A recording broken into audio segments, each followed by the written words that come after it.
వినడానికి ఎంత భయంకరంగా ఉంటుందంటే అంత భయంకరంగా ఉంటుంది. కానీ వాళ్ళ విజ్ఞతకే వదిలేద్దాం, ఆ మాట వాడే వాళ్ళ విజ్ఞతకే వదిలేద్దాం. ఎందుకంటే పరిస్థితి ఎలా ఉంటుందంటే మొహానికి మసి పూస్తారు, లేకుంటే మీద బుడిద వేస్తారు. నువ్వు కరుక్కో అంటారు, నువ్వు తుడుచుకో అంటారు. నువ్వు తుడుచుకుంటూ పోతే తిడుతూనే ఉంటారు.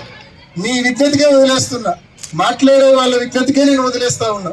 ఎక్కువ దీని గురించి డిస్కషన్ కూడా అవసరం లేదు. మాట్లాడే వాళ్ళు ఎంత కావాలంటే అంత మాట్లాడుకోండి, నాకే అభ్యంతరం లేదు. కానీ మనిషి అన్నాక కొంచెము విజ్ఞత విచక్షణ అనేది కొంచెమైనా ఉండాలని చెప్పి నేను కోరుకుంటా. మనిషి అన్నాక మనిషి పుట్టుకే అయితే గన తప్పకుండా కొంచెమైనా విజ్ఞత విచక్షణ ఉండాలా, కొంచెమైనా ఇంకిత జ్ఞానం ఉండాలా. ఏదేమైనా మీ విజ్ఞతకే నేను వదిలేస్తా ఉన్నా అని చెప్పి తెలియజేస్తూ, నిజంగా ఈ కార్యక్రమం బద్వేల్లో ఈ ప్రచార కార్యక్రమం విజయవంతం చేసిన ప్రతి కార్యకర్తకు